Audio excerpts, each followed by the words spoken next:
This is a Hot Pie Media original. I have to say, and I'm warning you up front, might get a little nostalgic. You might get one of those old Austin hippie moments where I say something like, remember when? So just hang in there with a lot of us because it's a feel-good moment for us. We don't have many of those anymore as everybody's gone corporate and the music scene is gone. So we hang on to these things. So if you want to make a comment, you can follow along at jeffwardshow.com. There is an ongoing conversation there about the show. When you make comments, the rules are pretty simple. Make the show better. Just do that.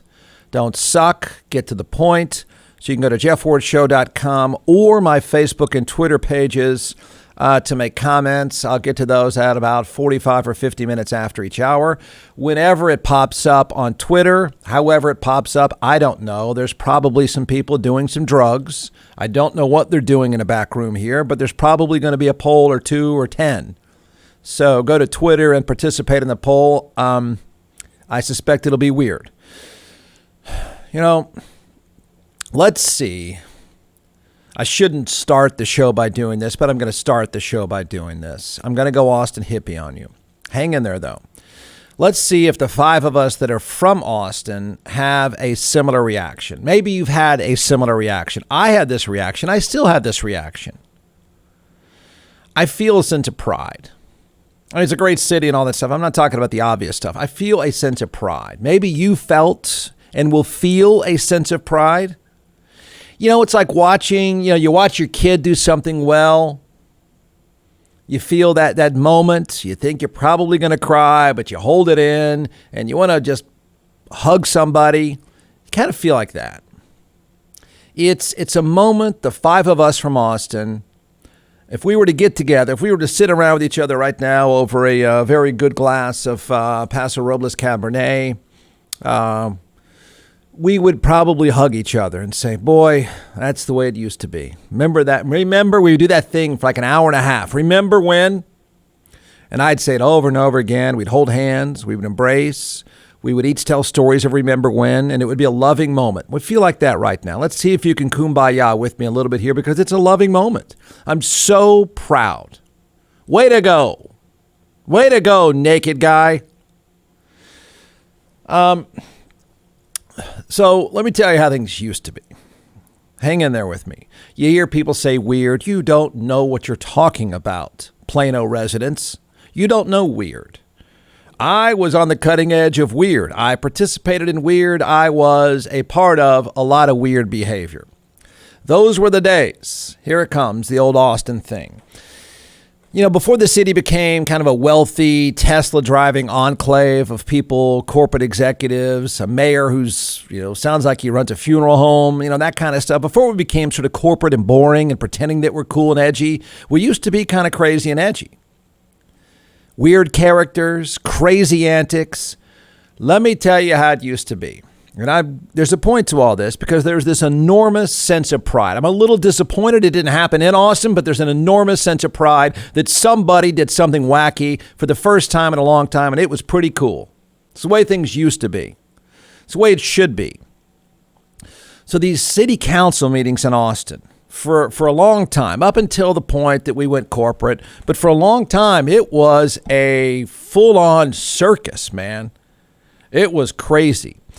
It wasn't uncommon at all for years for these crazy characters to call my show, to call me out, to talk about me, and they would do wacky stuff. We have Jennifer Gale, sadly, who's not with us anymore, show up at city council meetings.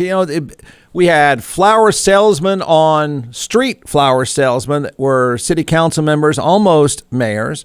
Jennifer Gale was a transsexual former Marine whose campaign every week, every Thursday, other than giving me a shout out, hey, Jeff, she wanted everyone to get vitamins in Austin.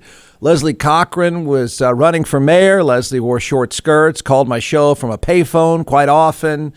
We had people chaining themselves to trees. We had a lot of nudity, a lot of pot and a lot of nudity. And it was a full-on weekly circus. And it was great. It was great. I mean, it was almost must see or must listen to all the time. Those were the good old days, right? So it was this local government meetings were this beautiful and bizarre spectacle, a total spectacle. The mayor, of course, now sounds like he's a funeral home director. So we used to have weird people do stuff like, I don't know, take off their clothes at meetings. That's the way it used to be. So longtime Austinites, we're really proud. We're very proud. Way to go. Good job. Way to keep the dream alive. I knew it'd take an older guy to do it because only an older guy would appreciate how weird things can get. Only an older guy would take his clothes off. That's the way it used to be, kids. That's the kind of bizarre behavior we miss. That's the kind of bizarre behavior we need more of, and we're not getting it, you loser hipsters. This is the way you should act, kids. Take your clothes off. Make a point. That's the Austin way, except it didn't happen in Austin. So admittedly, for all the pride that we have, for all the hugging and good feelings we have about wacky behavior, I'm a little bit jealous. You know, and at some level, it's a little bit sad it's come to this. So we want to find wacky behavior. We find wacky behavior in Dripping Springs, not Austin, Dripping Springs. That's what's happened to us. We don't even have any wacky behavior. Dripping Springs has wacky behavior. I mean, if I say somebody takes their clothes off at a school board meeting, you would assume it's Austin, but no way, not anymore. No chance. Everyone's in a coat and tie, pulled up at a Tesla. You got to get outside of town now to find whack jobs. That's sad. That's the sad part of it. The happy part of it is we've got people doing crazy stuff, and that's the way it should be. The sad part is you have to go to the Y in Oak Hill to do it. I'm so proud of him. I'm proud of him. I'm sorry. We can fight about this. Let's fight about it. I think it's really cool. You don't know the story. It's now national news. Great bottle of Cabernet is on me if you can find him and get him to participate in the show because I want to hug him. I want to put his clothes on. Then I want to hug him. So thanks for the memories, old man. John McClellan is the co-founder and creator of ATX Hot Sauce, now in all 50 states and several retail outlets as well. So what we're going to do today is we're going to let this social media rock star chef walk us through 4 different sauces, and then I'll taste, and we'll tell everyone why they should buy. You can give the science behind these, and then I'll make the simple recommendation. Go to atxhotsauce.com. All right, I don't think anybody's heard the website. Yeah, I know. By you, Jeff, I've never heard that. It is atxhotsauce.com. I'll say I got that one right. 345 times, atxhotsauce.com. So let's do it. I brought 4 flavors here, and we're going to test your palate today. Okay. And I only brought 4 because I didn't think you could handle 5 or 6. Yes, probably a smart move. Yeah. And so the first one we're going to try here, it's called Beet Heat. And just like the name implies, it has beets in it. It's made with red Fresno peppers. Red Fresnos are red peppers that are they're hotter than a jalapeno and a little bit less than a serrano. So not super hot here, just a lot of really good flavor. So we're going to start with this one, and then we're going to move up the chain. Okay. I've had the Beet Heat, but okay. Yeah, we're going to try it though. It goes well with a cab. All right, Jeff's savoring Beet I'll Heat. even do it with you, so that should be all right. Now remember, it is hot sauce. Yeah. Oh, it is. It's hot sauce. Trust me, man. Wait, is that one hot to you? No, a little. Yeah. The great thing with the fermentation process is you get a bunch of the flavor right up front. Yeah. And then the heat comes, but then it dissipates pretty quickly, especially with the red Fresnos. You know, this is not a very spicy one, but it is a very tasty one. Goes on great on sandwiches. Beet Heat. Beet Heat. B-E-E-T. Heat. All right. Go to atxhotsauce.com. That's right. Thanks for bringing it all back the way it used to be. Thanks for making us feel just a little bit like we used to feel when people would, take their clothes off at meetings. That's the Austin way, except it happened in Dripping Springs. So, this beautiful, nostalgic, creative moments, courtesy of the Dripping Springs School District meeting.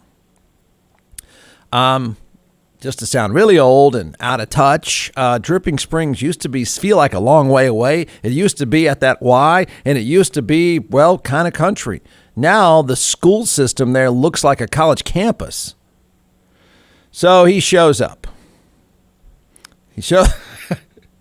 So proud of him. Don't you feel the pride, Austinites? The five of you? Don't you feel a bit of pride? Aren't you? You just want to pat him on the back, his naked back, and say, that's the way it ought to be, buddy. Thank you. Thanks for bringing it back. The whole day is full of blah, blah, blah, blah, blah. And finally, somebody decides to do it like we used to do it in Austin. Just get freaking naked in front of people. Good job. He had some socks on, though. So, if you haven't heard, I almost shed a tear when I saw him standing there semi-naked. Thought, you know what? That's something that used to happen and talked about on my show. I miss those days. Here you go. Here's the news. You can't beat it. The furor over masks led to an unexpected moment at last night's Dripping Springs ISD board meeting. It's simple protocol, people. This is parent James Akers. He decided to strip down to his underwear at the microphone to make a point. He also outlined all the different laws and social expectations in place people are expected to follow, whether they like them or not. Masks, he says, are one of those things people should abide by in the effort of doing the right thing for the safety of others. We caught up with him fully clothed today. There's too many voices out there that I think are digging in for political reasons and absolutely just not thinking about the common sense decisions we make every day to comply with everything. Masks are currently optional at DSISD for students, teachers, and district staff. You can see more of our interview with that parent. Way to go, James. I'd hug you. The guy's pretty jacked, too. He actually got ripped. So, he took us old school. That's what James did. It took an old guy to take us old school, but James did it. He did it the Austin way, except it's in Dripping Springs. He did what the legends before him would do. They would take their clothes off. That's the way it should be. So what he argued was, I'll tell you what's pretty interesting is the cop in front of him, he doesn't know what to do. And he handled it perfectly fine. And by the way, I'm perfectly okay with this. I'm sure now people would be all upset and outraged. I mean, first of all, the guy didn't show his butt cheeks or anything. He didn't go quite that far. It wasn't as dramatic as the entire country is acting. But the cops that are there, guys looking around, I think he even shrugged his shoulders like, hey, I don't know. What do I do? Do I tase him? Do I let it go? And they did the right thing. I never thought I would say, gosh, Dripping Springs is weird. Austin is stuffy. Dripping Springs is kind of weird. The crowd liked it. Whoever the school board is rolled with it pretty well. I thought it was something we'd see in 1990 Austin. That's how cool. Except it's a really nice place. So he gets up there, and they set it up pretty well. It was supposed to be an agenda review in preparation for the regular board meeting next week, whatever that is. Agenda items listed as financial reports, construction updates, and bond information. So then he could get up and talk, and he did. He waited his turn patiently. Those who spoke included a 15-year resident and school district parent, James Akers. Akers described examples of inconveniences that actually benefit others to prove a point about the importance of masks. I don't know if you can hear what he says. I don't think so. I don't know how good the audio is of anything out there. He says this.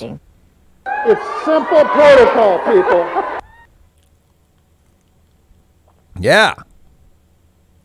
Okay. He says he gave a speech. I mean, it led up to it. It was brilliantly done. I mean, this was, I'm trying to think of who did we have regularly that would famously, had the murderer show up regularly at the city council meetings. That wasn't so cool. Jennifer Gale never went that far. I'm trying to think of anybody in history that really set these things up so well. So he would take off an item of clothing for every mention of something that was inconvenient. He would take off an item of clothing. It was pretty brilliant. I don't like government or any other entity. Just ask my wife telling me what to do. At work, they make me wear this jacket. I hate it. They make me wear this shirt and tie. I hate it. Guess what he did? Took it off. Good job. He then proceeded to take off his tie along with his shirt. Then he says, quote, this is his speech. He set it up perfectly. You should get a talk show, James. On the way over here, I ran three stop signs and 4 red lights. I almost killed somebody out there, but by God, they're my roads too. I have every right to drive as fast as I want to, make the turns that I want to. I got over here to the school today, and in the parking lot was full. I decided I was going to park wherever the hell I wanted to, which in this case happened to be a handicap spot. More clothes coming off. He left the socks on, though. Yeah, I don't know. Did James run this by the kids? Because apparently he's got kids in school. So hopefully James mentioned it to the kids. Listen, Dad's going to be in the news tomorrow. I've been working out a lot. My back is huge. The dude's got a giant back. But just kids, I want to know that you're cool with this, that I'm going to show up tomorrow and my clothes are going to come off. You guys okay with that? According to reports, those who spoke included 15-year resident and school district parent James Akers, who bared almost all when sharing his thoughts on the latest discussions surrounding mask requirements in schools. Akers described examples of inconveniences that actually benefit others to prove a point about the importance of masks. I do not like the government or any other entity, just ask my wife, telling me what to do, Akers said, as he took off his jacket. At work, they make me wear this jacket. I hate it. They make me wear this shirt and tie. I hate it. Akers then proceeded to take off his tie, along with his shirt. It's simple protocol, people, Akers continued after taking his pants off. We follow certain rules for a very good reason. Officers did not remove him and he put his clothes back on following a request by board president Barbara Stroud. Well done. Nice. There. I can't beat that. That was spectacular. That was compelling. I'm good with it. I'm sure we'll have a poll about it. I'm good with it. I'm perfectly fine with it. I thought it was kind of brilliant, actually. You get his point. If you don't, whatever. Good luck to you. You get his point. Stroud, who is the person mentioned by the bot just now, Mr. Akers, I understand. I believe you're a swimmer. Where did that come from? What are you talking about? I believe you're a swimmer, but if you would mind putting your pants back on for a comment, that would be appreciated. You know, the whole gang, you handled it well. The cops handled it well. I'm jealous it's Dripping Springs. You know, we used to have stuff like this every day, and, you know, I'm sad about that, but I'm proud of you, James, and I'm proud of that council. I'm proud of the cops. I'm proud of the people that laughed. I'm proud of the whole circus. Good job. That's the way it ought to be right there. We live in boring times. We live in confusing times. We live in constant fighting. I'd much rather see a guy strip down to some really tight pants than people punching each other or some knucklehead parent ripping the mask off some teacher's face. James, you're not an Austinite, but we're proud of you. We miss you. We're proud of you. Thanks for bringing us back to the old days. From the Hot Pie Media Studios in Austin, Texas, it's the Jeff Ward Show. Listen at jeffwardshow.com.